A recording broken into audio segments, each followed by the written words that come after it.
Yes, good evening, everyone. On behalf of Sustainable Development Policy Institute, I welcome you all to today's policy dialogue on Gwadar as an energy hub of Pakistan, pathways for sustainable development. My name is Ubaidur Rahman, and I'll be moderating the discussion today, and which has been organized under the auspice of Green CPEC Alliance, as well as SDPI's Network for Clean Energy Transition in Pakistan. So I think we have been joined by a number of subject experts, as well as a very learned audience here, and we really look forward to having key points those coming from our speakers, as well as an interactive follow-up session as well. So as for a brief introduction of our speakers, today we have been joined by Dr. Abid Qayyum Suleri, the Executive Director of SDPI, Honorable Nagman Chaudhry Saab, former advisor and strategic analyst, Pakistan Navy, Government of Pakistan.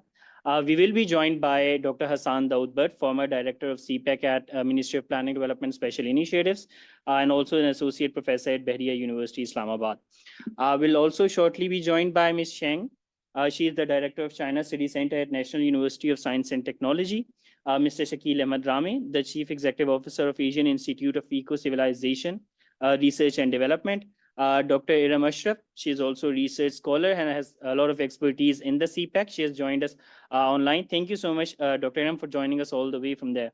And last but not the least, Dr. Khalid Walid, who's currently working as a research fellow at STPI. So I'll be introducing our esteemed speakers as we go forward, but let me just set some of the housekeeping rules. So along with the Zoom, today's session is being live streamed on LinkedIn as well as Facebook. Speakers, especially those who are joining us online, are encouraged to turn on their cameras while they're speaking if their network allows them to do so. The dialogue will be recorded and the video will be posted online. You're all feel free to share it within your network and revisit the discussion anytime you actually want to. And just like I mentioned, we also invite questions from our audience. Those who've joined us online can also put up their questions in the chat or the Q&A box. As the session goes, or if you want, we'll also be having a dedicated session for the Q&A during the discussion as well. So now I think coming to the topic at hand, which is the Gwadar as an energy hub of Pakistan, let me just, for our audience, let me just very quickly set a brief background. I mean, Gwadar, which is actually located in southwestern region of Pakistan, holds an immense strategic importance and economic significance because it is actually considered as one of the cornerstones of the China-Pakistan economic corridor. And historically, it has been recognized as a vital trading port due to its prime location, offering access to major international shipping routes as well. And I think, although it has previously remained somewhat under the debate, it has previously remained underdeveloped, but just after the formulation of the CPEC, a lot of prospects have actually opened up for the Gwadar. It includes, there is a master development plan and formulation. There are a lot of concepts going around Gwadar and a smart city as well, while augmenting its role as a commercial port of Pakistan. So I think there's a lot of prospects does hold. So, and a lot of industrial development is actually going around under the CPEC as well. But when we actually look at these prospects and these developments, one thing which actually comes in mind is that with the passage of time, it is expected that the energy demand of Gwadar is expected to rise severely. So this provides an opportunity for a country like Pakistan to actually go for the planning of its energy sector and how it actually can link what prospects does the Gwadar hold for its energy development. And just linking it with some of the very key developments that happened at the 28th session of the Conference of Parties, as well as the just recently held Third Belt and Road Forum. There are a lot of opinions, declarations coming around the tripling of renewable energy as well. So perhaps this is something that can actually be linked, and the renewable energy promotion within the Gwadar can actually serve as a significant, significant prospects. So, but I think we'll be delving into these sites as we go along with the discussion. This will actually remain one of our key focus areas. So, but let's hear what our speakers actually have to say this. So I think without any further ado, let me invite Dr. Abid Qayyum Suleri, the Executive Director of STPI, for his opening remarks and setting the scene. So yes, over to you, Dr. Abid. Thank you. Thank you, Ubaid. Good afternoon and Assalamu alaikum, ladies and gentlemen and distinguished panelists, for sparing your valuable time. And one is looking forward to learn from you. Well, today's topic, Gwadar as an energy hub of Pakistan. The timing of holding this seminar is quite important. Of course, one is hopeful that the new government would be in offices very soon.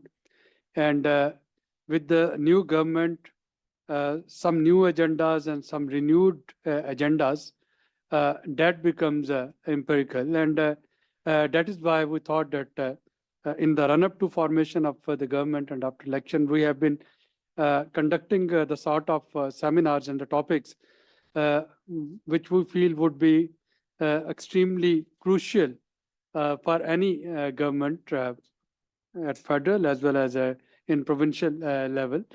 And we'll be looking forward to collate and compile the recommendations from this seminar and then pass on to the relevant ministers and departments in the next government.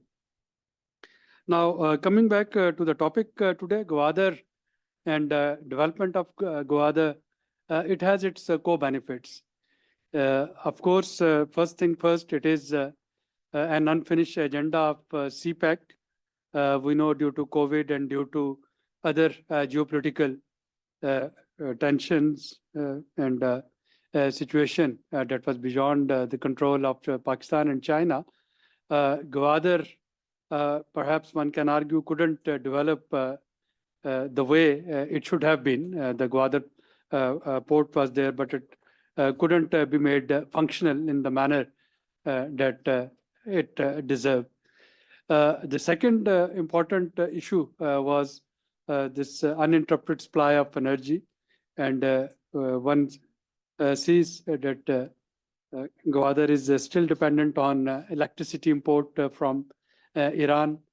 Now, of course, if one wants to see this special export zone functional in Gwadar, it would require its own uninterrupted energy, and that is extremely important. Now, when energy is required, that's where the agenda of COP28 that becomes relevant. So COP28, international community talked of tripling the share of renewable energy in their energy mix by 2030. We know that in Gwadar, we already have a plan under development, that is the power plant under CPEC. We know that we are importing electricity from Iran. There is also there's a plan of having this Iran-Pakistan gas pipeline, and Pakistan would be constructing 80 kilometers of gas pipeline from Gwadar till the border. And it also provides us an opportunity, and that's where in CPEC 2, one is looking forward to Chinese support and Chinese collaboration for renewable energy. Now, Gwadar, incidentally, the location is such that for at least 11 months in a year, it receives this sunshine, and it is an excellent candidate for solar energy. The wind shores on Gwadar coast, and Commodore Chaudhary would educate us better, can be utilized for offshore wind energy production. So Gwadar has the potential to be a hub of all sort of energy mixes in Pakistan. The traditional and the planned coal-powered plant, the wind power energy generation, solar power energy generation, and of course the imported electricity generation. And I think working on this holistically, not only this energy generation, but then also on the consumption aspects, whereby this whole export processing, special export zone and special economic zone is being developed. Gwadar Airport is already almost functional. So putting and placing all these pieces of jigsaw puzzle together and trying to complete the bigger picture, where one can actually look at not only utilizing the potential of Gwadar in a better manner, but also turning it into a flagship Pakistan-China friendship project, and also alleviating local poverty and making the best use of infrastructure that is there. So this is the broader agenda that next government should focus on. And of course, things would be done bit by bit and pieces by pieces, but we need to identify the potential, and then we need to work on it. And how best to do it, for that, we will be keen to listen from our extreme speakers and from their experiences. And as I said in the beginning, we'll be collating all those recommendations and we'll be forwarding them to the right corners. Thank you. Yes, thank you so much, Dr. Abid, for setting the scene. So I think taking lead from what Dr. Abid has mentioned, there are challenges as well as there are opportunities, especially from the special export zone. Energy is actually going to play a very critical role as the demand is going to increase. So also, he's very rightly linked it with the global climate action debate that is also going around because of the COP28, as well as it renewable energy has also started making economic sense. But I think linking it with the point that if we actually talk about that the progress has not much been there, and also if we look at the interest of Chinese investors, we also have to build that around that as well. So I think later Ms. Shang will also be highlighting, will be addressing these points. But I think with this, let me come to a special guest, Honorable Nagman Hashmi Saab. Sir, you have been working in this field for a lot. You have all to highlight. If I could actually request MIS team to please share his presentation. So, sir, with this, I'll be coming to you to let us know expert opinion, and also what Dr. Abid has mentioned, like what do you suggest should be the key recommendations going forward to the next government as well. So yeah, thank you so much. Good afternoon and ni hao. I must be, I'm thankful to Dr. Abid. And in fact, I owe him two thanks. One is for having me here today. And second is the contribution of SDPI at the national level, and making all out efforts to making SDPI one of the most leading search engines of this Pakistan, and assisting in the policy making. About Gwadar, since basically I'm a security analyst, and I was in Gwadar for about 2.5 years, and I can give you something like a bird eyes view and the potential, immense potentials Gwadar of today present, not only to the China, but worldwide also. And especially once we are seeing the security situation in the Red Sea, Panama Canal, 2 years war between Ukraine and Russia, the bottlenecks appearing in the Black Sea, Panama Canal, and then now Red Sea area, and the almost closure, the reduction of traffic in the Suez Canal. So the world is changing fast, and Pakistan is getting affected also because 80% of our 80 to 90% of our trade is through the sea. So we are most affected nation, and we are also maritime blind, unfortunately.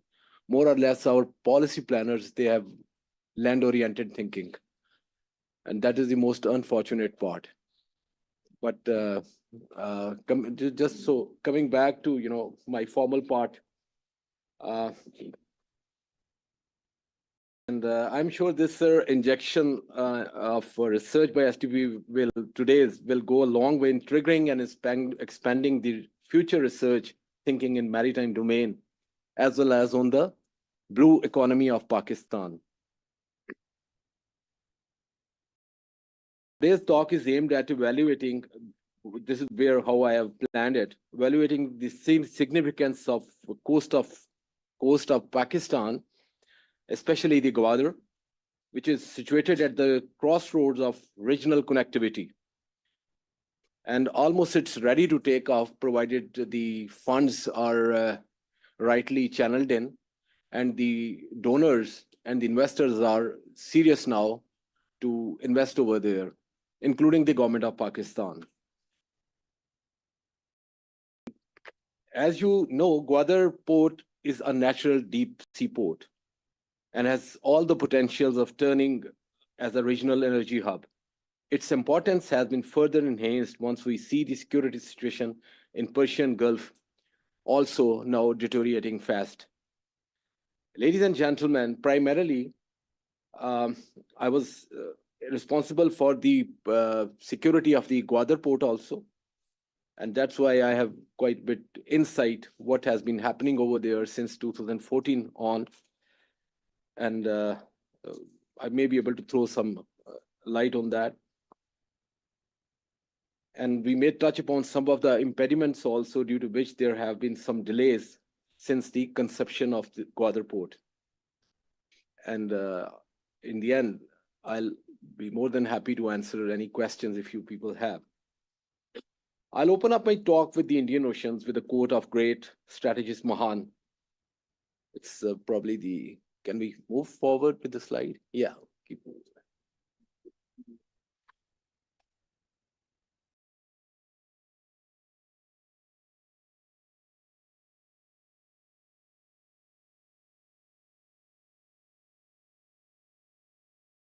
Mahan gave a lot of importance to Indian Ocean, and especially the reasons for having given this importance is that this is, the common heritage of the mankind. He draws all these kind of minerals and food from the sea.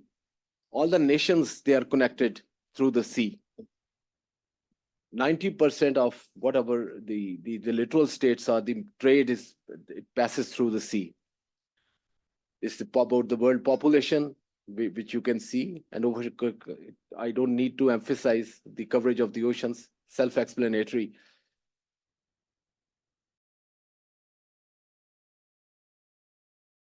So this is how Mahan, the great strategist, he perceived the Indian Oceans as being a key, and today he's proving right. And especially as of today, once I see all these things, the choke points of the Indian Oceans are the key. Like we saw, we have been witnessing this Red Sea is one of the choke points. Strait of Malacca is the choke points. So this Indian Ocean carries most significance as of today. More than 2.6 billion of the people, with 40% of the world populations, it lives in this area. 36 and 14 neighboring states. 80% of the world trade transits through the Indian Oceans. So narrowing down on the western part of the Indian Ocean, so it's a little bit about that. We have a coastline of about 1,000 kilometers with the EEZ of 240,000 square kilometers with the continental shelf of 50,000 square kilometers. So if you see on a slide, the Gwadar holds pivotal positions in the region.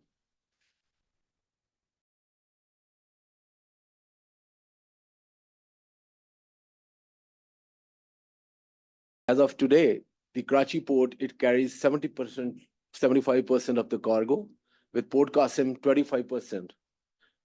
So in case of any eventuality, once we have all these hostiles neighbor around, so what will happen if the port of Karachi, like we witnessed in 71 war, was blocked? So we don't have any alternate source of provision of energy for the world. So we have to, for Pakistan's point of view, we have to look for an alternate commercial port away from these cities, port cities, which can act as a backup for Pakistan in case of any eventuality.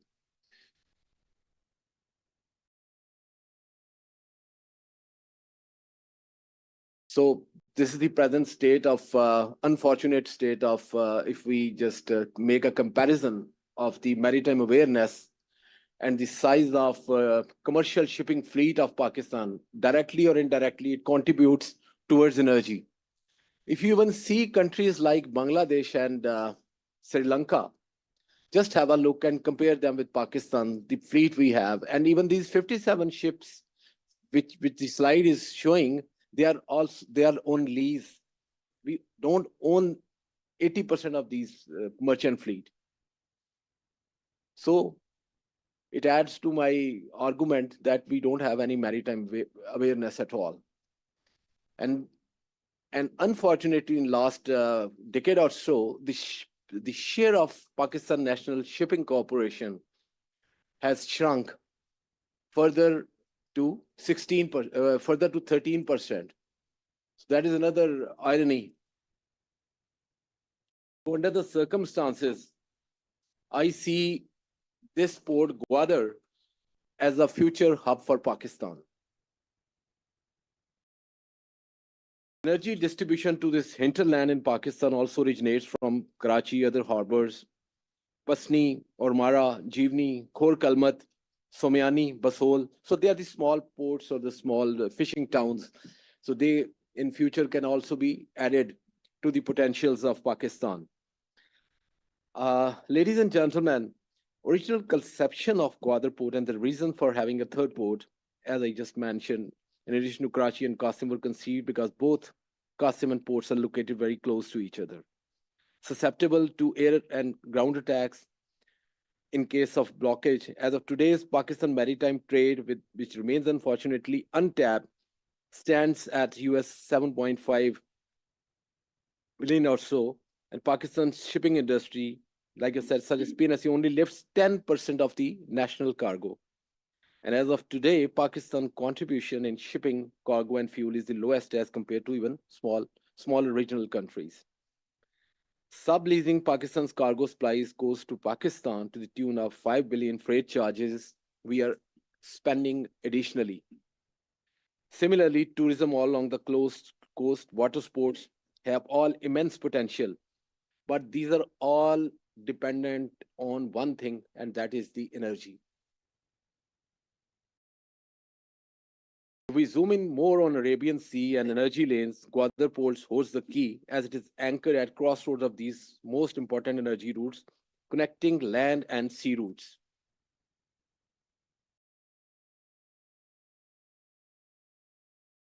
Tensions between recently we have seen Iran and West have already gone very high.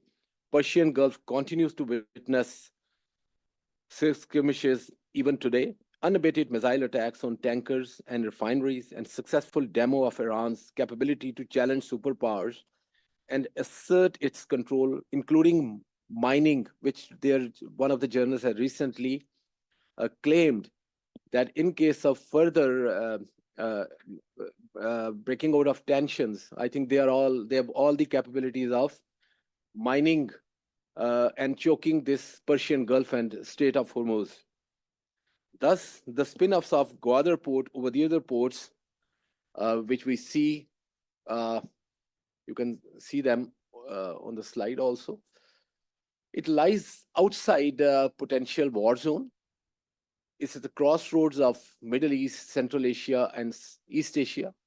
Ideal hub for trade and investment. 250 nautical miles from the Strait of Hormuz, an area controls world's 40% of the oil reserves.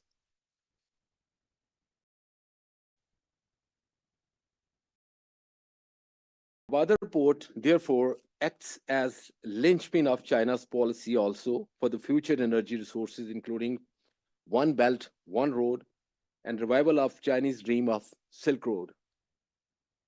Vice versa, Gwadar may also be used to de-gravitate Central Asian republics from Russian influence.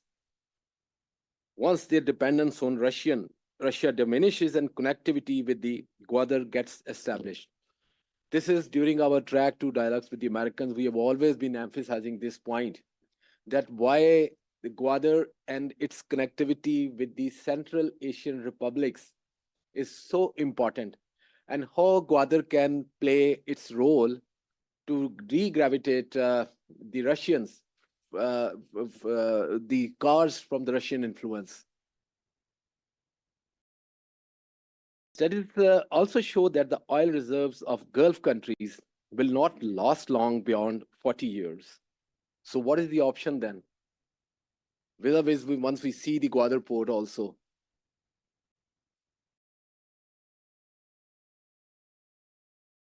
Gwadar finds itself also en route to Trans-Afghan gas pipeline, 1400 kilometers length from Turkmenistan to Gwadar, linking India and later Bangladesh for pumping Turkmen natural gas to the global markets.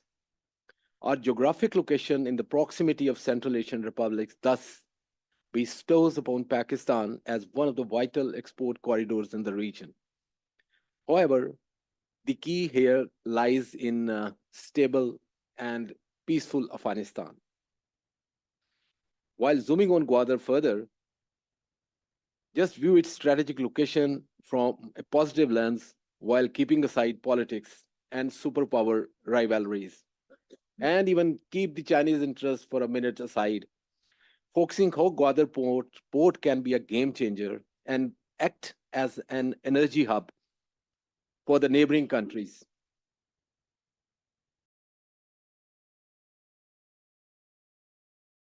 Uh, Ladies and gentlemen, just a small flash of slide just to share my thoughts with you about the present oil reserves. Like I said, that the oil reserves and the gas reserves in these Gulf states will be probably diminishing in coming times. So this is the key. The Central Asian republics and their energy and oil can be made comparable to the United States also.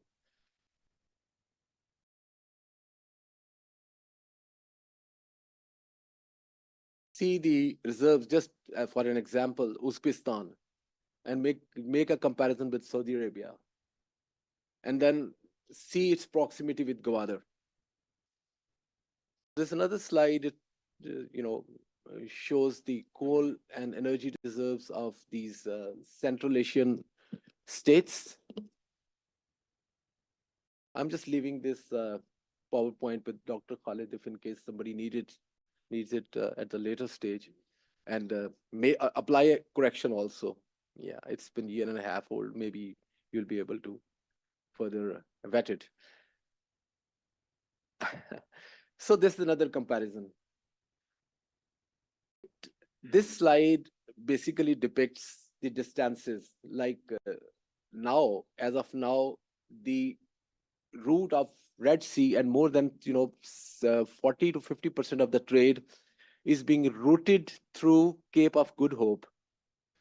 And if we have to make Gwadar as a hub, so make a comparison and even make a comparison of Gwadar with Chabahar port and Bandar Abbas port and the distances. So it's the local comparison between Pakistan, the Gwadar with the neighboring Chabahar as well as Bandar Abbas. So it's about 260 and 160 kilometers distance, with the difference of distance only.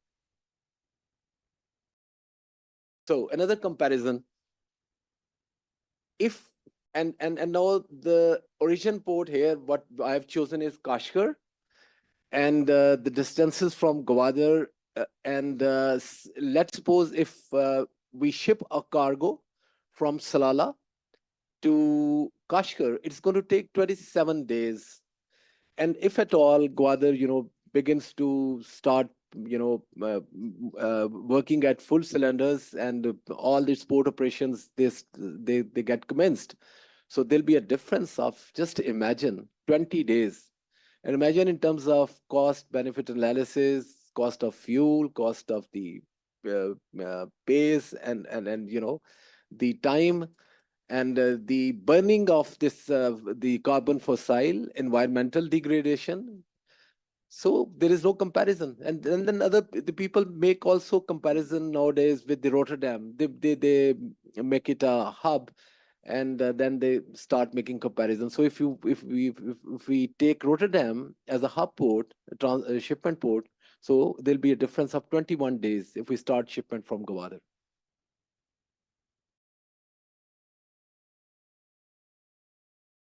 this was the condition of Pakistan before CPEC came in full swing. So if you all recall, we used to have more than 12 hours of load shedding during those days, and thanks to our Chinese brothers and sisters, those who have all thanks to you, we are, as of today, we are getting uninterrupted supplies, and 70% of the loans China has given have been channelized towards the these energy projects, primarily the electricity generation.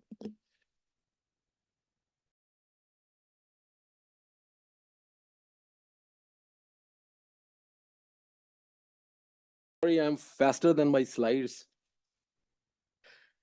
Yeah.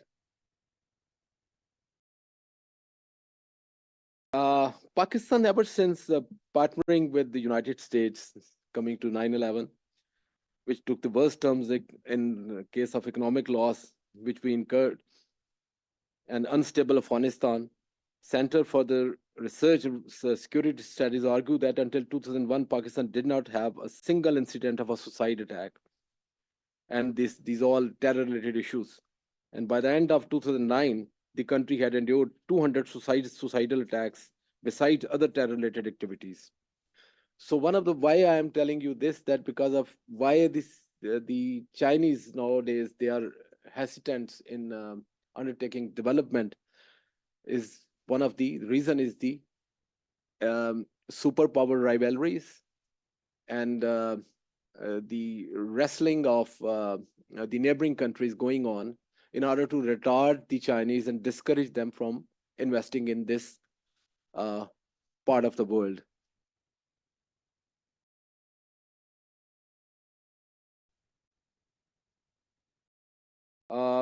I think there will be someone else who will be covering the CPEC issue. I think with this, I come to this my part of.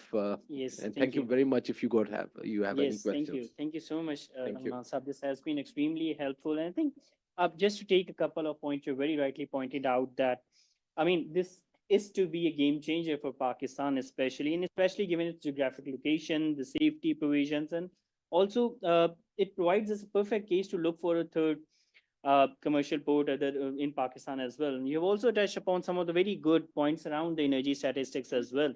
So I think this actually sets also very good scene of how important and what prospects does Gwadar hold in this context as well. Now, let me come to Ms. Chang.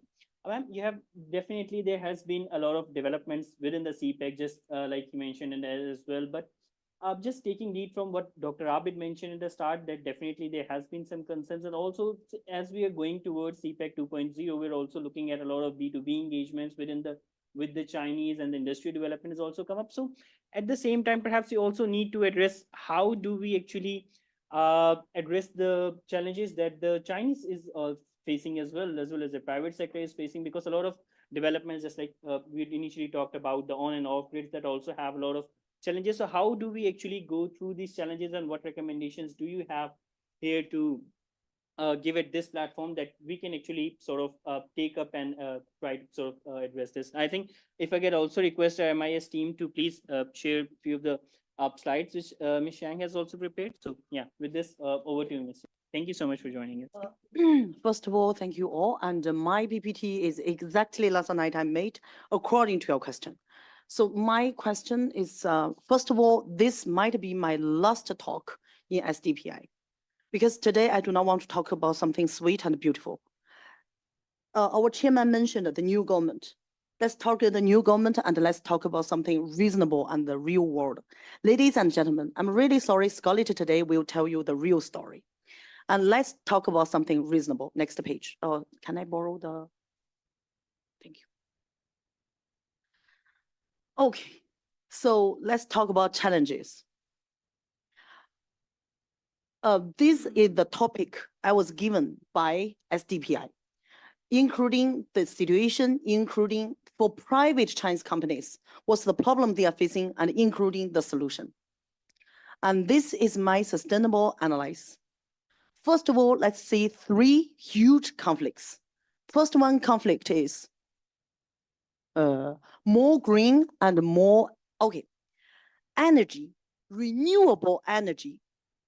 It is like a heaven cake. Renewable, no need to pay anymore. It's beautiful. But what is the problem that most of the countries does not have it? Only one thing, money. If you have money to invest, no issue. For the next 50 years, you will benefit. But do we have money to invest? No. This is the reality. We must face the reality. Second conflict, long-term mortgage. If we give the long-term mortgage with our sovereignty, then we cannot include any Chinese private company. What if we don't have money, but still we want a new renewable to solve all the problems? According to Mr. Nagman, he already mentioned that most of the problem is the energy problem. So we can solve the problem, but we don't have money. Can we use our sovereignty to do mortgage? No, IMF already dig us out. Can we use our real estate to do mortgage? Not possible. So if without mortgage, what can we get for the private? Pakistan, most land and property belong to private. China, most belong to government. So there's no balance. And then there's another thing is our policy. Do you know how easy to start a business in China, even it is a huge business? Anyone here is a student? Raise your hand. DK. Do you know that in China, if you have a dream with the presentation, you can participate in the world biggest competition, and once you win, I won once. All the money, including your employment money and your electricity fee, office fee, registered company fee will be paid by government. 2 years you fail, bye-bye. You win, government will start to charge you tax. 3 years later, if you earn a lot, then bye-bye, you have to pay whole tax. Otherwise, government will invest again. Do we have this policy? So, third conflict. This is the biggest conflict.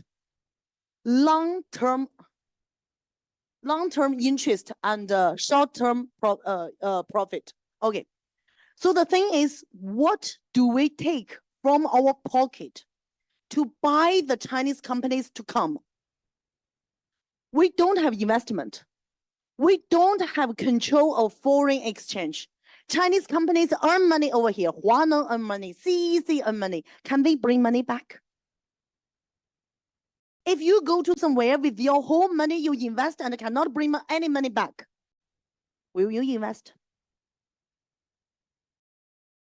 Then strict, tax control. Do you know every Chinese company, when they earn some money over here, and then I don't have the quota to transfer the money back to China. So what will the tariff office do? What will FBR do? They will charge me money again and again. I don't want to invest. This is my own money. They are blaming that you don't use it. And this is telling a bad story about Pakistan. Make Pakistan se pyar karte hoon. Chinese Pakistan se pyar karte hoon. But they got hurt. Is this reasonable in any country? No. Next one. Priority responsibility is unclear. Temporary responsibility. Okay. Who is the person to sign the signature to prove this factory to do the renewable energy in China? Right now, because we only have one Chinese over here. So you can ask any Chinese friend. You ask him, this is a city. What's the name is Hegang, whatever city. I want to find the person who will sign the signature to approve this factory to be installed over here. He will tell you, open your Baidu, open their government page. This is the person, find the picture, find the person. 4 working days, he must respond. Do we have this? Today I bring a project to one of the ministry. I even don't know to whom should I go. They even don't know. We are dying over here. Next one. Not published. Okay, all our law and policy is unclear. I ask you one question. According to Pakistan law, if I use CDA playground to do business to where should I apply? Who can give the answer? If you search in Google, in Pakistan website, if you can give answer, then all my talk is nonsense. Then reputation. Because of those people who went back to China and give bad story. This is the point. Hurt the Chinese private sponsors. Okay, flexibility. We can change government. This is Pakistan domestic issue. It's none of China business. But we need to give a stable promise. The promise is 4 working day. In China, 4 working day means 12 o'clock. Da. The clock. Da. By that second, you can take off the phone and sue the mayor. Can we give the punishment and promise in this way? I register a company in China. It's written in the law 4 working days. That means 1 second pause, I can sue directly. Each Chinese people in our mobile, we have our mayor complaint number. And he really will be removed from his position in 48 hours. 1 policeman come to my door to solve the problem. If I smell any alcohol, he will be removed immediately. In China, people is boss, officials is nothing. Next one.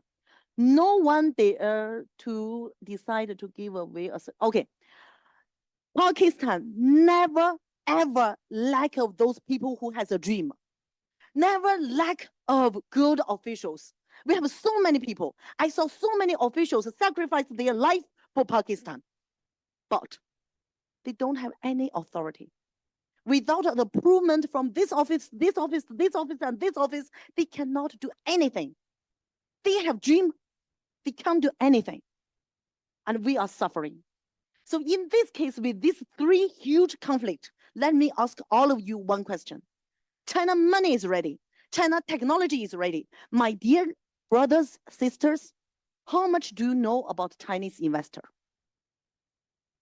I only have 3 pages, so it's easy. Now let's talk about the Chinese investors. Nobody investigated and studied the Chinese investors. You're welcoming us to come and invest, but you even don't know us. Most people who is investing in Pakistan is 30 years above and 55 years below. And in Pakistan, businessmen, women much less than men. But in China, 60% male, 40% female. But in Pakistan, 80% male and 20% female, due to a lot of policy, due to we have to wear long pants and a lot of things. Okay, second thing, look at the first line, Hunan, Hubei, Fujian. These are 3 provinces who will do mining and transfer technology in mechanism. Do you know that? Nobody, even BOI, nobody care. Where are we from? What are we good at? Nobody cares about what we are thinking. Jiangsu, Zhejiang, Anhui, Jiangsu, one small city, Suzhou city, 2022, GDP equals to whole Pakistan GDP. They are good at nanotechnology, but who knows? Do you know their university QS ranking is number 5 in the world for nanotechnology? Nobody cares.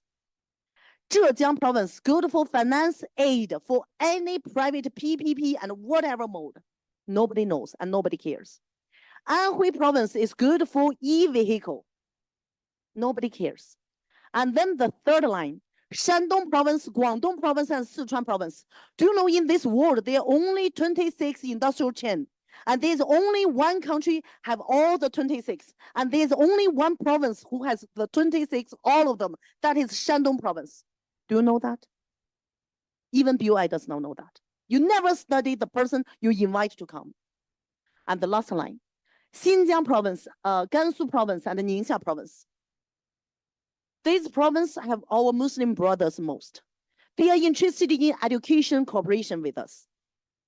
And then number 3, junior high school master degree. Okay, most Chinese businessmen in Pakistan, unfortunately, is under bachelor degree. Due to there is to Pakistan, our best cooperators, we have certain, like Turkey, like Saudi, America, China. But to China, Belt and Road bring us 170 countries to invest in. So in Chinese logic is like 170. In this list, who is the best? Yes, we have money. Honestly speaking, we do have money. Honestly speaking, we do have investment and technology. But we have 170 options. Most of the investors over here is under bachelor degree. Next one, industry and financial. This is a cooperation mode. Investment, overseas investment.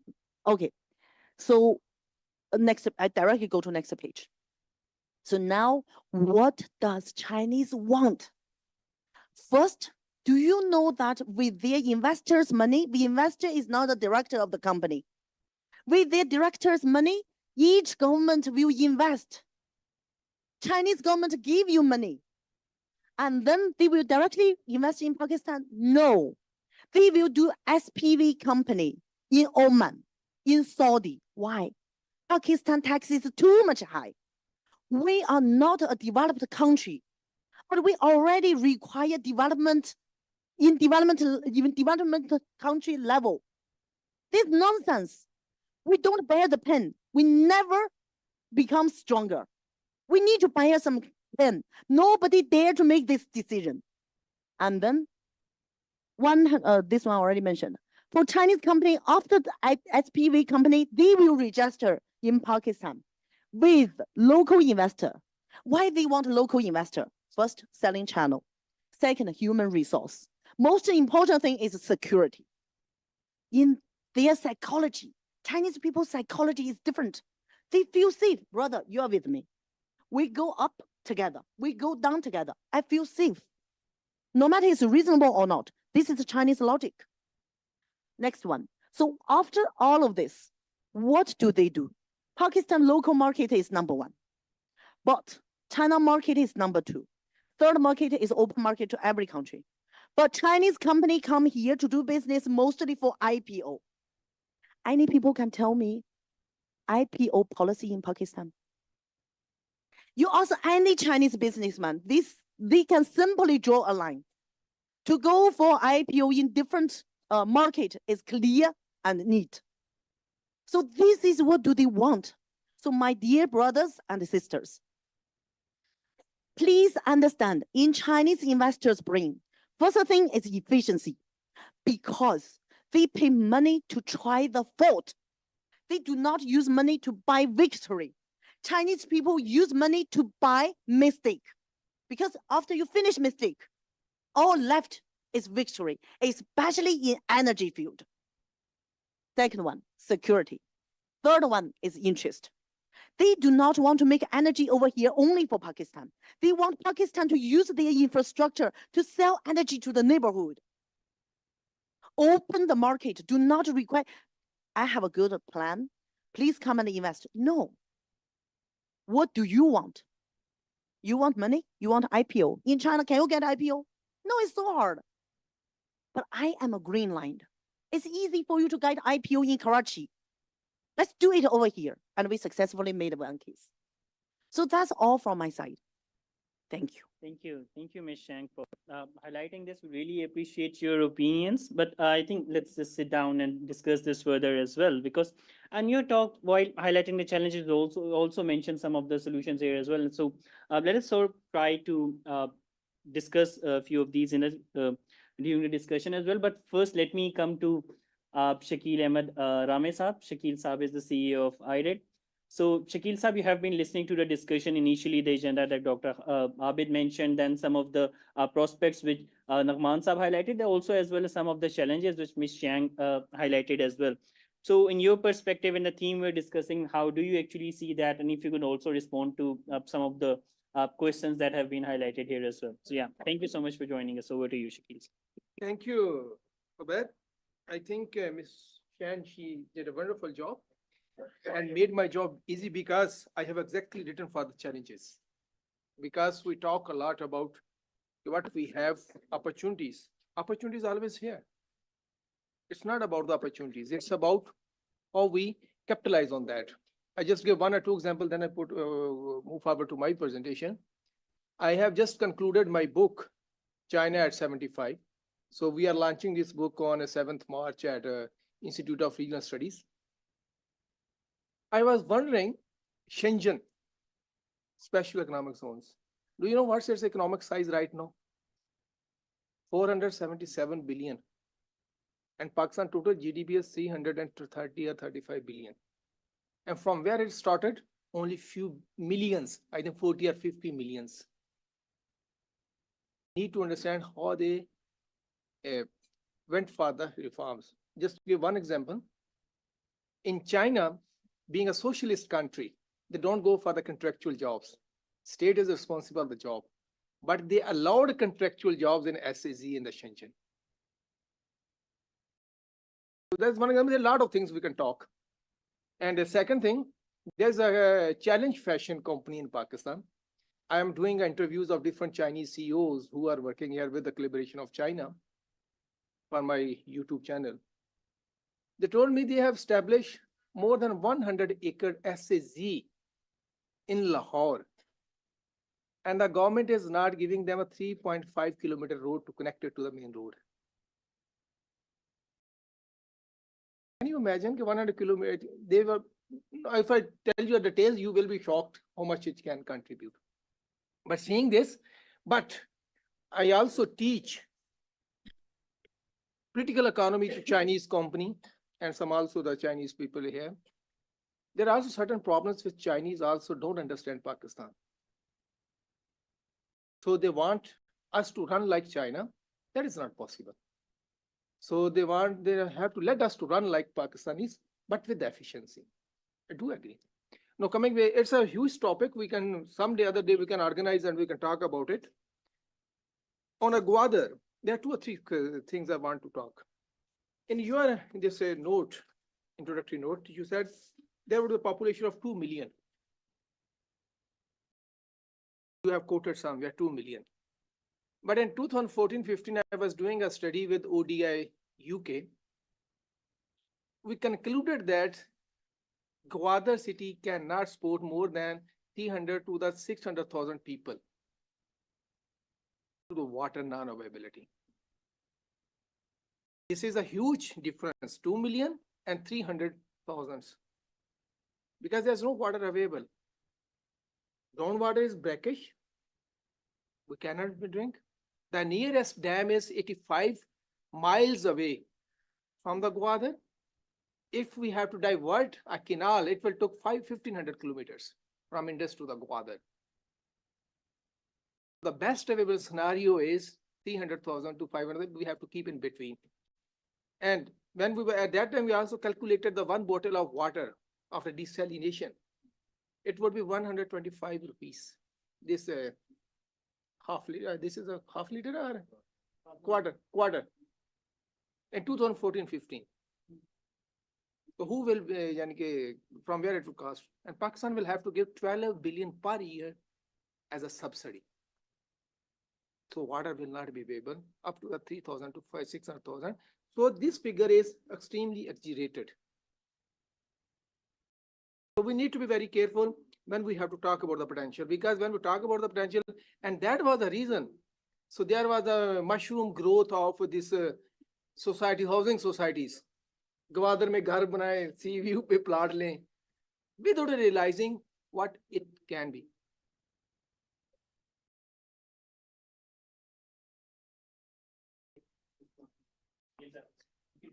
So water, that is a major reason. So we will be very rational about projecting. So in this context, we at that time, we were doing the comparison against different countries from Ethiopia, from Somalia, and from other parts of the countries. We came to conclusion, Gwadar can be a transit hub, not a population center. But unfortunately, our decision makers, and with due respect to Nagman Saab, security operators, they are not understanding this. They are making the resorts. They're making stuff like that. We need to come out of this. And we have to plan Gwadar according to the Gwadar, not according to our wishes. One thing is second thing, when we talk about sustainable development can never be achieved. It is not about the clean energy or grow white energy or black energy, what energy. It is how the people are benefiting. We are unable to implement the master plan, water master plan. Again, security is the one reason. We have to make clear observations and keep in mind, second phase is entirely different from the first phase of the CPAC. The security arrangements and the needs of the second phase are different. I have written extensively on it, and I also given the suggestions. If you put a policeman with a gun on every road, who will come here? You are self telling the people we are not a secure country, don't come here. Security does not mean to have a gun and standing everywhere. Security means this ecosystem. As we also have to have the security agencies to understand. And for the second phase, army role is a secondary. Major role is of the police role. Why? Because in a business, you will establish the factories in every part of the country.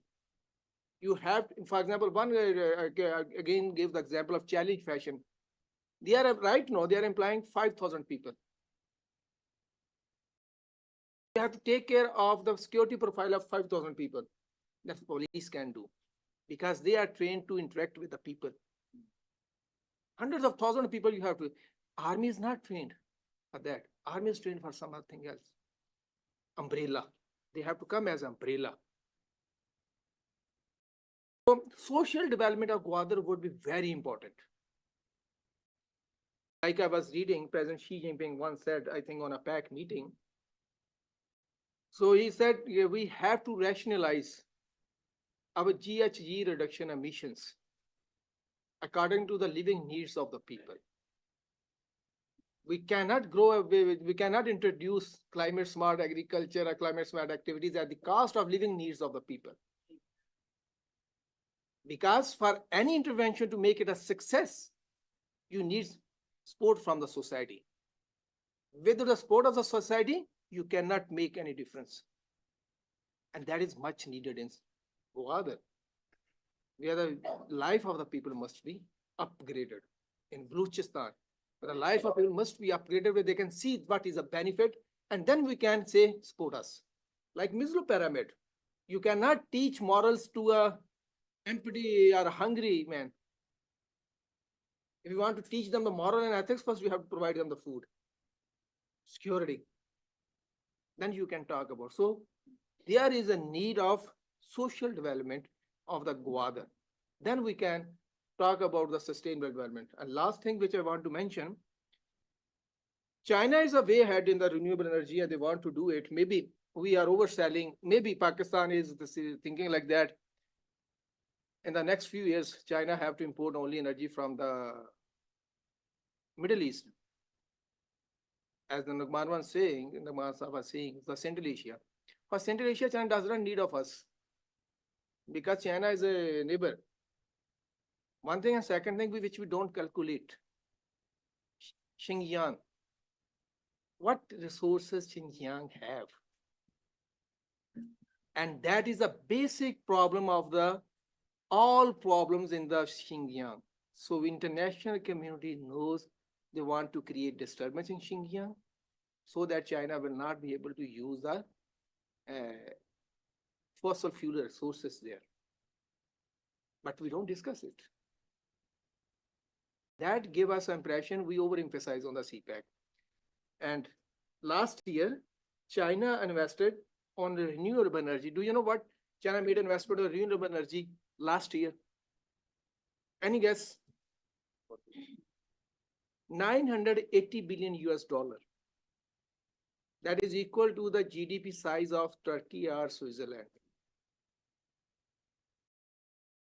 3% of Chinese growth came from the energy sector investment, renewable energy sector investment. There are a lot of other things.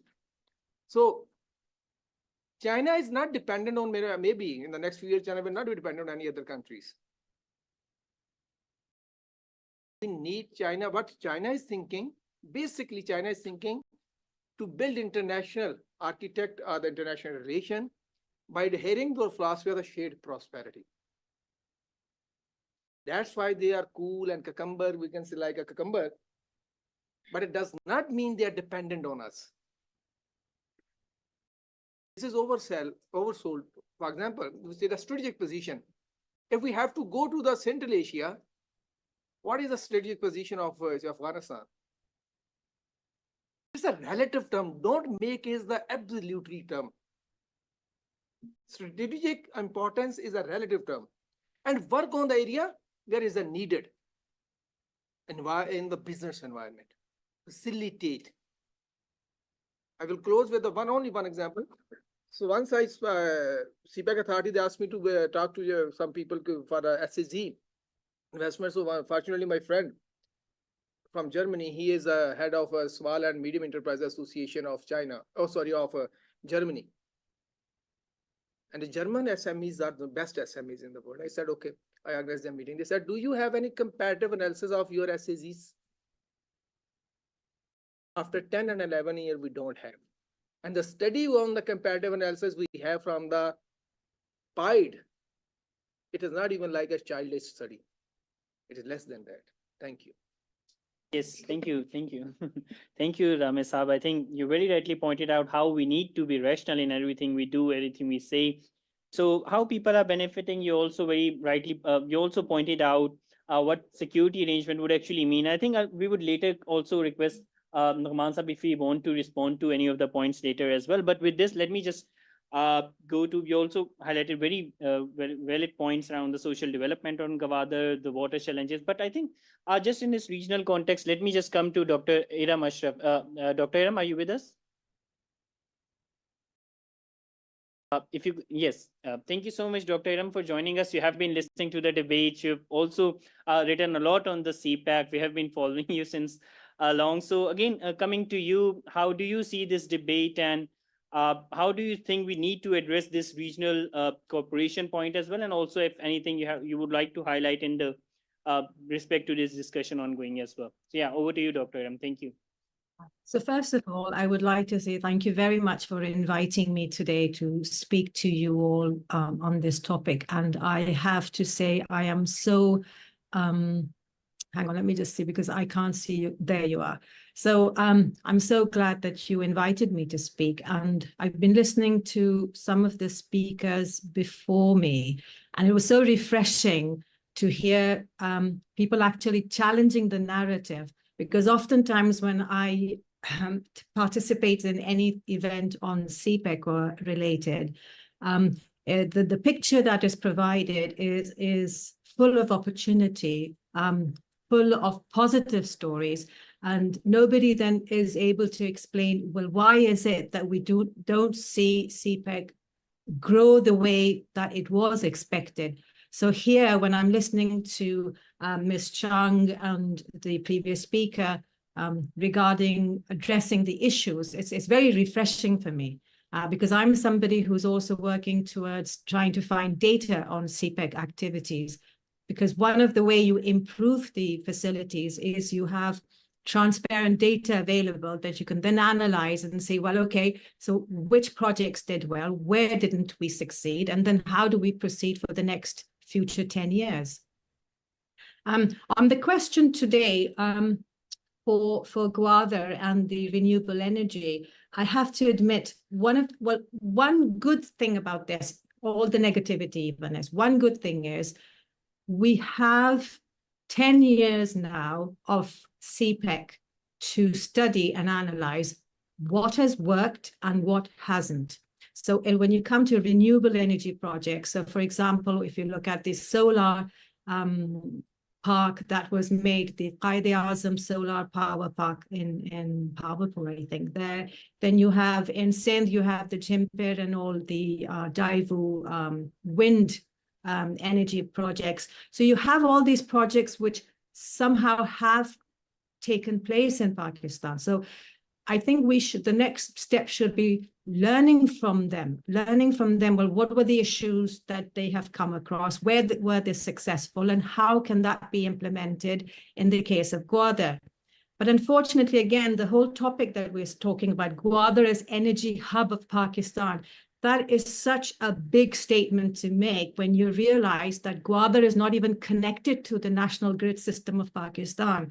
If you have this place which is not even connected to the rest of Pakistan, how are you even thinking in terms of making it into an energy hub? So that's a very practical concern that you need to work around. And I think Ms. Chang was very right. The Chinese companies probably do have the funds and they are interested, but at the end of the day, they're going to be in it for the profit. So what is it? What is it that Pakistan and Gwadar can provide for them that can work and actually become a win-win situation for both countries, both sides, really, in that sense. So again, when we look at sustainable energy sources, again, we are talking about, and I'm so glad, I think Mr. Rame, who was there before me, he spoke. That Yes. was so, yes, so that's so essential that for sustainable development, it needs to have, whatever plans you make, whatever policy you make, it should be inclusive. What do we mean by inclusiveness? That is, you include not just the actors, the power actors, so the states, the central governments, the provincial, the local government, the Chinese companies who are already working in Pakistan, speaking to them. I mean, we just spoke about the APCEA, that's the All Pakistan Chinese Enterprise Association. So you already have a body out there that, you know, the government can speak to and say, well, okay, how can we proceed? You tell us and we will learn from you. But also you include the locals. Why is it that these locals have to protest? For the past 2.5 years, all we hear is protest, and all the women in Gwadar coming out and saying, what have you done for us from the past 7 years that we still are suffering with water shortages, we still are suffering from energy shortages, and then the government of China has to come and install solar panels on their houses just to pacify their concerns. So why is it this protest politics is occurring in Gwadar? It's because they were not included in the initial planning stages. So again, if you are now thinking about the next step, taking Gwadar and renewable energy and, you know, tapping into the green BRI funding, which is now available, then make sure you make it inclusive and you include the locals along when you are making these plans, because in the long run, there are a couple of things you need to remember. The solar plants, they have issues. What issues they have is very practical. They come online in the day when the sun is there. What happens in the evening? So where are you going to get this? Remember, Gwadar is not connected to the national grid. So where are you going to compensate that gap? Again, Ms. Chang, I hope I'm pronouncing your name right. Sorry if I'm not. She pointed out it's expensive. These are new technologies. These are expensive. Somebody will be paying. So if you install these new renewable energy sources in Gwadar, the local in Gwadar are going to be paying for this. So you need to keep that into consideration. And again, include them in the process that, you know, this is long-term investment that we're considering. We spoke about the wind farms. So again, the thing about these things, apart from expenses, is the land. You need space. You need, like somebody spoke about 400 acres or whatever of land for the solar plants, because these need land. So where are you going to find the land from? In Gwadar, one of the biggest problems they had in the implementation of certain SEZs and all of that was vacating land for that purpose. One is privately owned, and then there was this big issue for a long time with Pakistan Navy not vacating the lands that were promised. The courts of Pakistan had to get involved in this.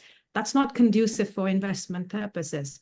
So again, when we're talking about renewable energy source, energy plants, whether they're solar or wind, they will need land. So where is it coming from? Again, so these are important considerations that need to be kept in mind. But in a way, it's good that, you know, they're thinking about the next step forward, and that's a good way to go. You know, you have to plan for the future, but plan for the future, keeping in mind the past. You know, learn from past mistakes before you move forward, and hopefully that will enable it to be more sustainable. So I hope I've made myself. Yes. Thank you. Thank you so much, Dr. Iram. That was extremely well captured. So just starting from the first point that you mentioned around the data concerns at SDPI, we're actually doing a lot of research around the CPEC, the greening of the CPEC, how it needs to be further developed. So we can also address, we have been collecting a lot of data. We're also in discussions and dialogues with aid data as well. Dr. Amar Malik a few days back gave a very extensive presentation on that. So I think if we can definitely connect on those fronts, and we can also try to bridge some of those things as well. And I think as for the statement, I'll be coming to you, Dr. M, shortly. As for the statement, Gwadar as an energy hub, I think we'll shortly be coming to Dr. Khalid after Dr. Hassan Daud, but he'll also sort of give a brief highlight on what we actually mean when we talk about Gwadar as an energy hub of Pakistan. So, but yeah, very well noted point that currently the Gwadar is still in an underdeveloped stage, and there's a lot needs to happen before we actually move towards that. Yes, please. Sure. Something. When I spoke about the data, the reason I'm speaking about data is my book. It's coming out was supposed to come in March, but now it's coming in June. It's a volume of the 10 years of China's Belt and Road Initiative in Pakistan. So the data that I'm interested in is because I'm now interested in looking at CPEC, the game changer, from using a gender lens. I'm interested in details on how and what it has done for the women of Pakistan, especially because both Pakistan and China have signed up to the United Nations Sustainable Development Goals of gender equality and empowerment. So I want to know, well, what has CPEC done for that? And there I realized the missing data in itself is telling me the story of where this is coming. So hopefully, yeah, thank you, Dr. So I think I'll be now coming to Dr. Hassan Daud. But Dr. Hassan, you have been with us, and you have actually been one of the very key players in the whole CPEC game of Pakistan. So I think just to very quickly summarize, we have discussed a lot of challenges which Pakistan has actually, which the Chinese are actually facing. And because if the Gwadar is to go forward with the pace we're actually expecting it to be, these challenges needs to be addressed. We need to address the security challenges. We need to address we need to give some security assurances to the private sector as well. So with this, coming to you, Dr. Hassan Daud, so yeah, please feel free to add to these points, and what do you suggest should be the way forward from this point? And after this, I'll be coming to Nahman Sahab, and then finally to Dr. Khalid. Yes, over to you, Dr. Hassan. Dr. Hassan, you're not audible to us. Okay. Am I now? Yes, perfect. Thank you. First of all, thank you, SDPI, and thank you to all the speakers on highlighting some of the important aspects of the China-Pakistan relationship, and also about how to Gwadar. And you know, for me, I have few recommendations and also some key points that I would like to highlight. But while we're defining the vision and reviewing the existing Gwadar city and the port master plan, let's look at the forecasting demand that we have, and that demand is about making it from the fulcrum of economic development from the western part of Pakistan to investment trade. So that's the master plan. But there is cost entailed to that. And the cost is from 1,100 billion to 1,300 billion US rupees, sorry. So that means that this process is going to be incremental. It's not going to happen overnight, and it's not going to change as most of us think. And while my colleague from China has been highlighting some of the challenges, the beauty of Pakistan is that a scholar from China can speak about anything in Pakistan. I wish we have the freedom of speaking similarly in China someday also. But anyway, based on what I've said, I think from short term, and while we were working on the master plan, we looked at how the population growth will happen till 2050 and also the energy demand till 2050. So for 2018, while we were working on the energy demand that was around 45 megawatt, till 2030, where the demand, if the industrial development happens, especially in the free trade zone, it's going to be 560 megawatt. And also the population, which is now around 300,000 roughly, is going to grow till 2 million based on the population growth pattern that we have. So based on this, you would look at the demands that we have and look at but naturally we all, and Nagman Saab clearly highlighted the opportunities, and my friend Rame highlighted the challenges. I think we have to find a middle ground between all of this, and perhaps look at perhaps an alternative plan, because we are in a society and in a country where long-term decision making perhaps is now becoming a curse, and especially in a state where too many political changes happen.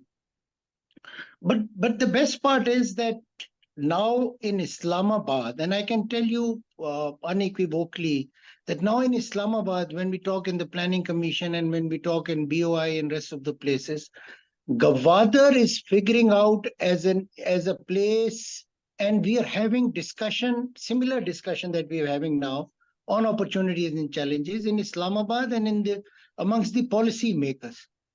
And we're talking about how Gwadar and the Western Corridor can benefit. And as a former CEO of KP Board of Investment, I can give you a lot of numbers around the women development on the Western Corridor and how women are participating. But for those of you who have served in Gwadar, and I think Nagman Saab will agree to me, women of Balochistan are more pragmatic than I've found women elsewhere.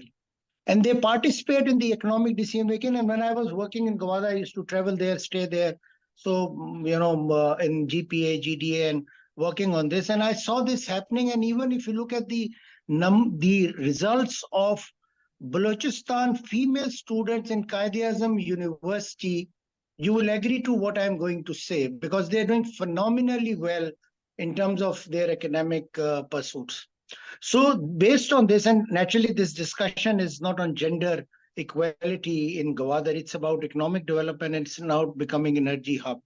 And I agree with all the speakers, especially Dr. Aram, when she said that perhaps making Gwadar an energy hub is a far-stretched concept and idea. But is this even a concept? I do not think so. We're not talking about Gwadar as an energy hub, despite the potential that we have along the coastline. We can have alternative sources of energy. And I'm advisor to the biggest investor of Chinese energy sector. And I can tell you, even for them, along the 1100 kilometer coastline that we have, while there is a potential, it's still far and away from the overall planning part. So what are we looking at? And it takes around 6 years for us to work on the 300 megawatt power plant, because we started discussing around whether we need a coal-fired plant, whether that coal-fired plant should be from indigenous sources of energy or should it be imported. And this sort of discussion sometime in Pakistan, it takes too much, especially and I'm glad that in SGPI, we keep our track focused towards development and around SDGs, because when we talk of women empowerment, when we talk of equal distribution of wealth, when we talk of we are also talking about rural-urban synergy, for which development of Gwadar is extremely essential. And COVID demonstrated how through, because I'm a professor in one of the local universities in Balochistan as a visiting professor, and when they said that you can have classes online, there was hardly any internet. So the challenges of basic human right like electricity and the fundamental form of electricity, internet, the fundamental form of internet, water as the fundamental form of utility and resource for human were missing when it all started. And when people tell me that we have not done enough, I think they should look at literature and see how Pakistan has done well in CPEC. And we should look at all the literature and compare it with all the other corridors, and you'll get your answer. Yes, we have our challenges. Yes, we are not as good in terms of bringing one window operation, in terms of bringing the right kind of enabling environment where investor can come and therefore we do not have a SEZ under CPEC thus far. But whether we can do this in short term, absolutely. It's just that we need synergy. It's just that the power division in Islamabad needs to understand whether we need energy, more sources of energy or not, because there's this continuing debate in the energy corridor, whether we need more energy, is the energy, because by 2025, we're going to have Dasu, Suki Kinari, and about 8 other projects, which will bring in around 15,000 megawatt of energy. And now we have approved the 300 megawatt for Gwadar, which is enough till 2030. Please take out this debate. It's going to become an energy hub. No, we do not want this to become an energy hub for Pakistan. We want this to become the transportation and logistic hub for Pakistan. And in order to support that, we need energy sources. We want the local population to have quality of life which any urban center in Balochistan and rest part of the country have. Are we getting there? No. Are we in the right direction? Yes. Are we moving there fast? No, we're moving there slowly because we have so many challenges, including the political challenges. And amongst all these challenges, we are still moving slowly in the direction. And you can look at any number. As I said, in BRI, which other corridor has done well? Which other corridor that brings so much of energy and so much of highway, so much of transmission line? Tell me one and I'll take my debate off. So when we are critical on our country and on what we do, including the governance structure, yes, the challenges are there. But I think if we can create synergy amongst all the stakeholders, including the ones with the, and that synergy, including the enabling environment for bringing investment, there's only one way for doing this. And the one way is through technology. The one way is through IT-enabled investment regime, deregulating.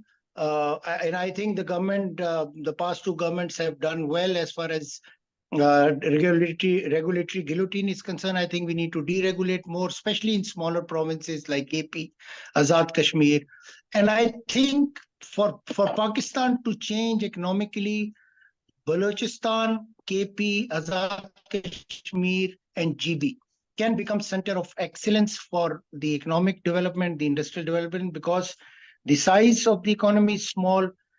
We can do certain experiments there and perhaps work on the challenges which our colleague from China has highlighted, and also Rame and some of the other highlight. But my only earnest request is that while we highlight so much of challenges, look at some of the good work that has been done and also create that synergy among stakeholders. I know that this cowboy style of security is not working for Gwadar. We cannot have good exhibitions, road shows in Gwadar or for Gwadar. But are the Chinese still interested to invest? Yes. Are there challenges even because I work with a lot of companies, even EPSIA. Are they interested? Yes. Are we creating the enabling environment? No. But can we create that enabling environment in less than 1 year? Absolutely. Can we bring in energy in 2 years? Absolutely. We can get the 300 megawatt. No further discussion on the coal, ke kahan se aa raha hai, kidhar ja raha hai, what sort of coal. Just get that energy and 300 megawatt will turn around Gwadar. और फिर आपने अपने जो socio-economic challenges हैं, you also need to consider that. What is the divide between north and south of Balochistan? Whether people in north are happy with the development of Gwadar, maybe, but can they be happier and can the development can happen faster? Absolutely, it can happen. I think the government, what I can suggest to the new coming government in Balochistan is that please set up your summer capital in Quetta and the winter capital in Gwadar. many things in Gwadar will happen. The political forces of of Balochistan should also work with the federal government. This debate of port first or city first should end now. I think we should mobilize our resources towards development of the port and the city together, and has to be done incrementally, phase by phase, starting with energy and water. And on the political discussion on the women on roads, I think we are a country which is already overwhelmed by politics. Let's talk about Thank you. development now. Thank you. Thank you so much, Dr. Hassan. You have given us rays of hope in this discussion we're actually having, and let's take it forward from those. So I think I'll be coming to Rahman Chaudhry Saab if he has to respond to some of the comments from the speakers. And also, if I can just quickly check around the room if anyone has any pressing questions that they actually want to ask any of the speakers as they actually respond to those as well. So with this, I'll be again coming back to Nagman Saab, if you'd like to respond to any of the points. Yeah, please. Thank you very much. I just wanted to clarify a few of the points raised by Mr. Shkil Rame and the Dr. Saiba, I think. So I have had the honor of being an area commander in Gwadar and actually foot on ground. And that's why probably I'll be able to, compliment few of the things. Regarding dams, he said there are no dams over there. So this was one point. Akra Dam is presently over there. It's basically a water reservoir, and it provides water. As of today, the Akra Dam, is self-sufficient to provide water to the residents of Gwadar. Although it's obviously rain dependent, and once the rain season come, the dam fulfills the requirement of the people. And surprisingly, just 2 to 3 days rain is enough. The topography of Gwadar is such that if the rain seasons come even during even occasional rains, that this dam will fulfill the requirement. Then there is a Shadikot Dam. It's almost complete now, and it's about 148 kilometers from Gwadar. So the third dam over there, people will be surprised. The Britishers explored that. I wouldn't call it a dam. It's a water reservoir, and it's a piece of art. If given a choice, if I had a choice, I would give it a. I would call it a 12th or 15th wonder of the world. You see, it was built during in the First World War, and it's a classic piece of science. How the Britishers they conceived the idea of catching rainwater, and it fulfills the requirement of the residents of Jivni. So to give you another example, the area where there is a naval base over there, it's in Gwadar. So we, as an experiment, once I was there, not much to do over there. So we, tried preserving water during the rains.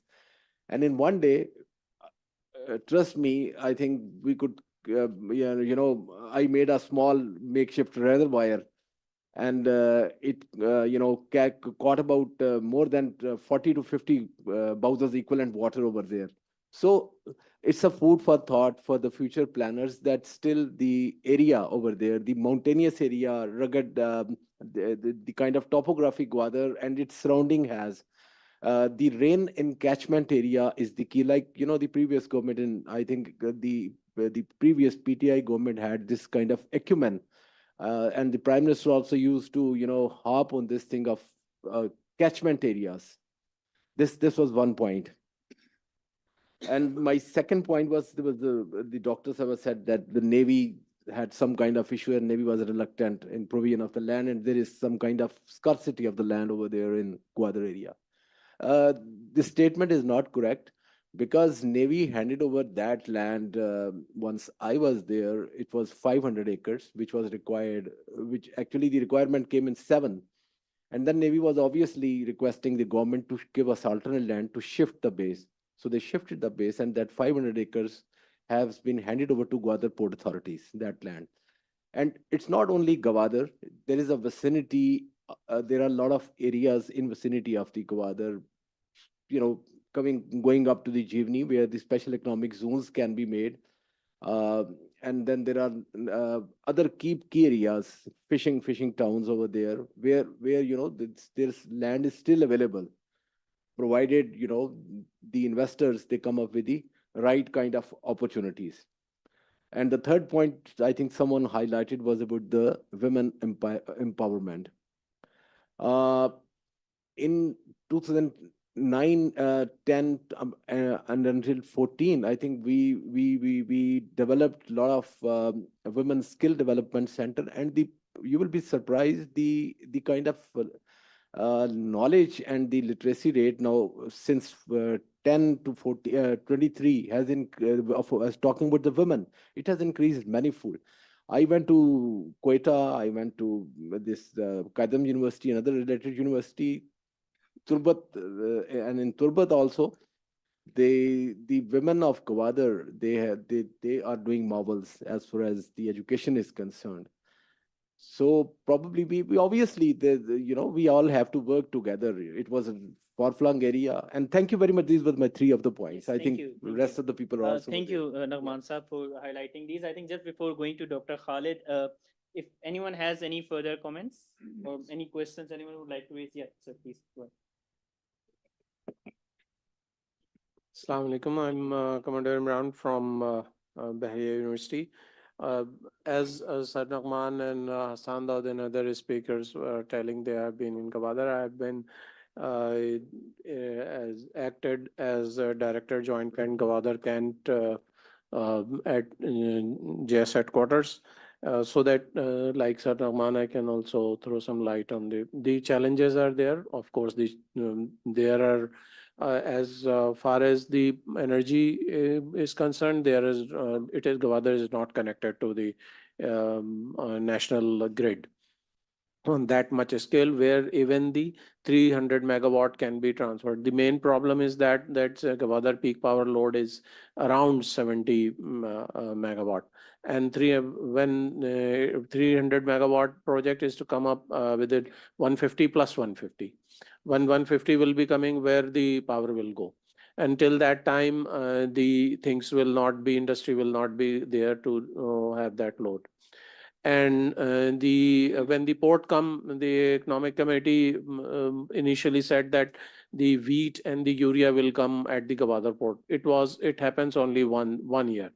It doesn't happen later. But as far as being in my appointment as Director Joint Kent Gwadar, I can say that the speed with which that Joint Kent is coming, I can say that there are very many positive things will happen there, and there will a lot of power requirement will be there. Other thing is the water. Sometimes the less population is positive, because Chinese make a desalination plant, and that desalination plant produce the water there, and it is enough for the people, and it is not being sold as it was quoted a price. Yes, GDA, the Gwadar Development Authority, said that they will put a tax on the water when it will come via dam or via desalination plant. Yes, there are heavy failures in desalination plant, but that is because of technical reasons, because water intake from the near to the coast. However, desalination plants are supposed to take water from the further deeper water.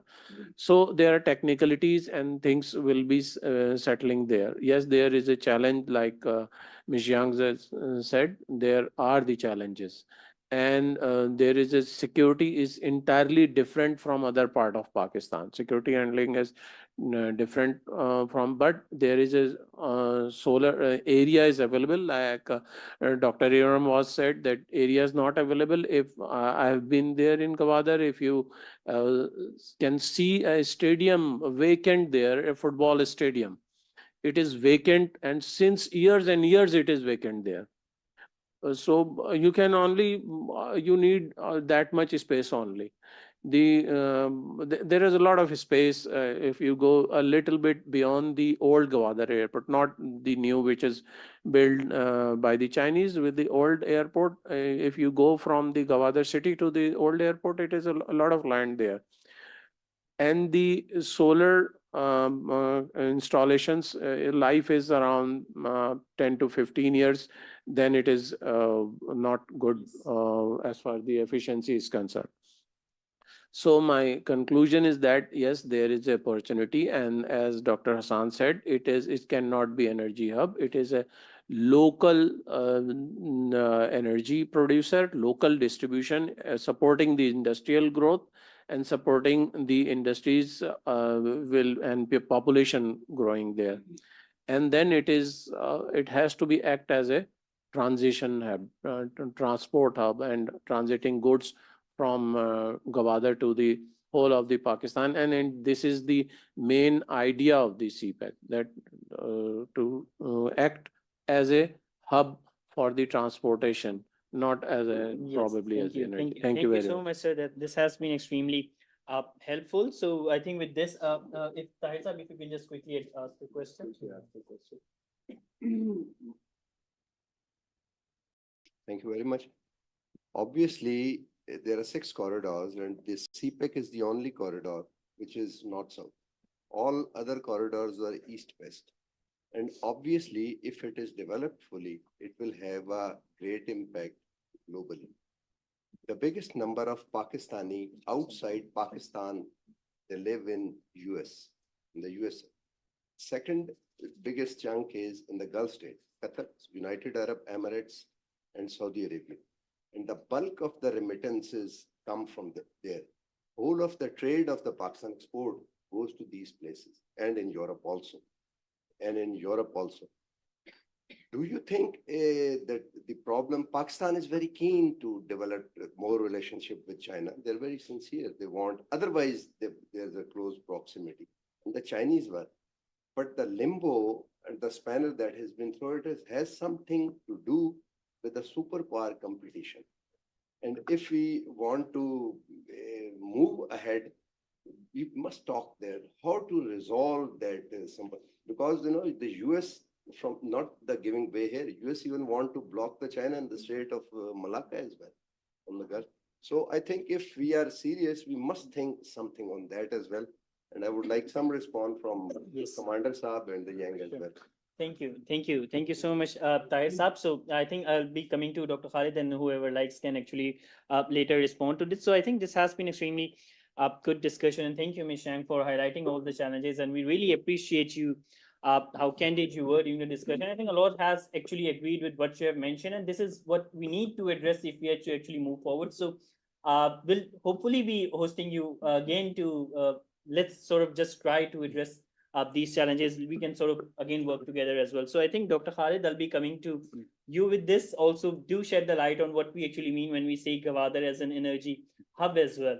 So with this, coming back to you, Dr. Khalid. Thank you so much, Ubaid. Thank you so much, everyone, for your insightful discussion on Gwadar, on CPEC. Let me just reconnect the dots. Dr. Abid started with COP28. What are different pledges and what is the direction that the world is going through? There was a pledge in COP that is known as CHAMP pledge. That is Coalition for High Ambition Partnership, multi-level partnership, which certainly caters that there should be multi-level government systems, distributed sort of government that should be devolution of power, which means that there should be some sort of a local government in Gwadar, which can cater to the needs of investors and so on and so forth. So linking CHAMP initiative with renewable energy initiatives and being the importance of Gwadar as port city, as sustainable port city. What we sort of thought in SDPI was to declare Gwadar as an energy hub so that we can make distributed generation sort of system in Gwadar as an example to be deployed under other areas of Balochistan, because Balochistan's given the Balochistan's, I would say, vast geography and topography, the national grid implementation is rather very costly, or rather comes with very high system losses. So we need to, at some point of time, we need to have these distributed generation systems installed at various points of Balochistan if we want to reduce the inequalities between north and south of Pakistan, between other provinces and Balochistan. So this was the main theme of our topic, that we wanted to have established Gwadar as an example, best practice, so that we can install it in other places of Balochistan. What I sought from the discussion, especially particularly from the discussion of Ms. Zhang, is that there is lack of coordination, I would say, credibility and confidence. We need to work on these 3 C's so that Chinese investors can make more investments in Pakistan, particularly in Balochistan and Gwadar, so that we can make this sustainable city, not the sustainable city, sustainable port city, not the sustainable port city, but sustainable port city as an energy hub, not the sustainable port city as an energy hub, but sustainable port city as a renewable energy hub. That would be the target, and that should be the ambitious target that we should set in our mind. We can explore the opportunities in terms of hydrogen, because it is a port city. It makes sense. Hydrogen would be a futuristic kind of fuel in terms of shipping industry, because it is a hard to abate sector. We need to make our priority as well. Again, I would say that in terms of port economics, there are 3 main functions that a port city should perform. First is commercial port, that is, what is the profit and loss or economic activities going on there, which Gwadar has a potential. Then again, social port. Social port is that what is different opportunity that a port city can offer to the citizens or the community in terms of job creation or generation of livelihood and employment. Lastly, it is a natural park port, which means that it connects an ecosystem, that is ocean-based ecosystem, with a land-based ecosystem. So we need to cater for that as well. Installing a fossil fuel-based power plant at this hub, or I would say integration point of ocean and land, that would not be feasible in terms of environment. Lastly, what I propose, or I would say that it is a pragmatic or less very ambitious sort of approach, is ABC of Gwadar as an energy hub. Given that I have made the context clear that we want to make Gwadar as a model distributed generation city to be installed in other points. That is, A, for access and affordability. The energy that is produced in Gwadar should be consumed in Gwadar. For the community, that should be affordable. In terms of B, that would be bankability of this project, whether a coal power plant is bankable, whether a solar power plant is bankable, whether the indigenous coal power plant is bankable. What should be the bankability of those projects? Bankability not only in terms of economics, but in terms of environment as well. In terms of C, the benefits should be delivered to community plus the climate of that area, particular area. D is very, I would say, a solution-oriented sort of thing. Pakistan's energy supply, they are not very diverse. Significant portion comes from the Middle Eastern countries. We need to bring diversity there as well. Gwadar can be that area in terms of providing diversity. We need to cater for demand. We need to cater for distributed generation. In terms of E, obviously, we need to bring efficiency in terms of economics, in terms of energy, in terms of environment, by initiating some sort of single window initiatives that can be done by introducing local government, I guess, which can be very beneficial for Chinese investor. F is very important, which caters for finance. And finance can come under the China's initiative of GIFP, that is Green Investments and Finance Partnerships. Those investments could be translated for the Gwadar. G is for governance. H is for holistic policy, which means that we are not making policies centered for not just the port city or the energy hub. We are making policies in terms of a holistic sort of way so that everything is catered. Lastly, I is for integration, how we can integrate Gwadar with national grid, Gwadar with other cities, Gwadar with other regions, and how we can establish this public and private integration as well, so that there is more and more investments coming into. With that, I would conclude it in a way that China has already built the hardware of development in Pakistan. What we need to focus is, I think now, is the software of development, where we can build the confidence, we build our credibility, and we build more and more coordination for Chinese investors. So thank you so much, everyone, for Yes, joining. Thank you. Thank you, everyone. Thank you, everyone. It has been a wonderful discussion. So yeah, Dr. Khalid has very well concluded it. Once again, thank you all for joining us today, and we'll hopefully get back to you with all the feedbacks. Thank you so much, everyone. Thank you.